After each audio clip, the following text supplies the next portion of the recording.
Bismillahirrahmanirrahim. Assalamualaikum warahmatullahi wabarakatuh. Saya Ihsan Arijal dari Fakultas Hukum Universitas Surya Kencana. Di sini saya akan mereview pertemuan ketiga hukum pidana dalam lanjut tentang penyertaan yang disampaikan oleh Ibu Profesor Dr. Hajaheni Nuraini SHMH dan juga asisten dosennya yaitu Bapak Dr. M. Rendi Aridayandi SHMH. Bab kedua yaitu tentang penyertaan. Istilah penyertaan disebut juga turut campur dalam peristiwa pidana atau turut berbuat delik. Pengaturan penyertaan secara umum terdapat pada buku 1 bab 5 KUHP pasal 55 sampai 62. Secara khusus, pengaturan penyertaan tersebar dalam buku 2 KUHP, buku 3 KUHP dan beberapa peraturan di luar KUHP atau tindak pidana khusus.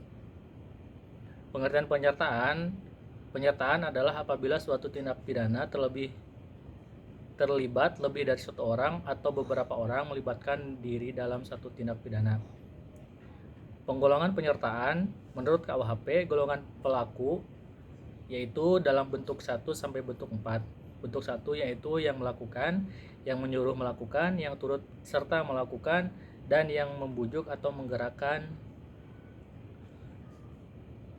Yang kedua, golongan pembantu terdapat pada bentuk 5, yaitu yang membantu melakukan. Diatur dalam pasal 56 dan pasal 57 KUHP. Menurut doktrin Just Standing Foreman Vendelniming, bentuk penyertaan yang terdiri sendiri artinya pelaku bertanggung jawab sendiri-sendiri atas perbuatannya, yaitu terdapat pada bentuk 1 sampai bentuk 3. Yang kedua ada onzelfstandig Vermen Vendelniming, yaitu bentuk penyertaan yang pertanggungjawaban pesertanya bergantung pada perbuatan peserta lainnya sebagai perbuatan yang dapat dihukum.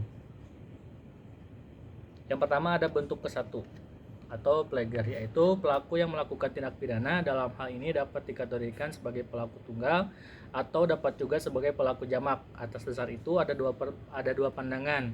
Yang pertama pandangan yang luas, yang kedua pandangan yang sempit.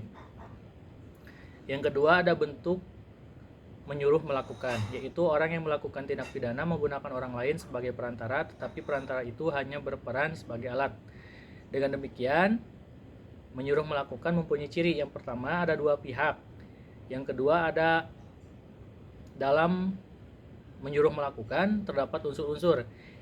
Yang pertama unsurnya itu alat yang dipakai adalah manusia. Yang kedua alat yang dipakai harus berbuat aktif. Yang ketiga alat yang dipakai tidak dapat dipertanggungjawabkan. Bentuk ketiga turut serta melakukan. Syarat-syarat turut serta melakukan, yang pertama ada kerjasama secara sadar. Yang kedua ada kerjasama secara fisik.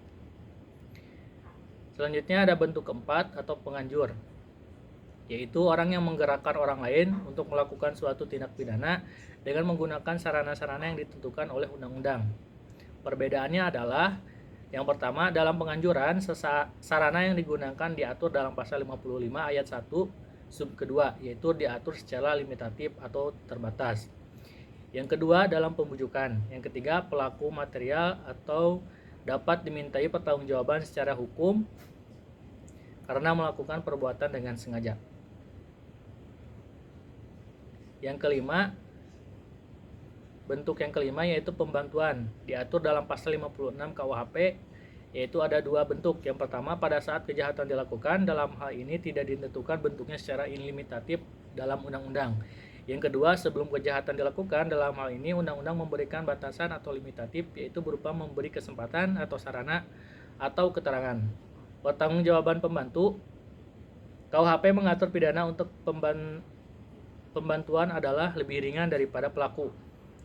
Pasal 57 ayat 1 dan ayat 2, yaitu maksimum pidana pokok dikurangi sepertiga. Yang kedua, apabila kejahatan diancam pidana mati atau seumur hidup, maka maksimum pidananya adalah 15 tahun. Sekian, terima kasih. Wassalamualaikum warahmatullahi wabarakatuh.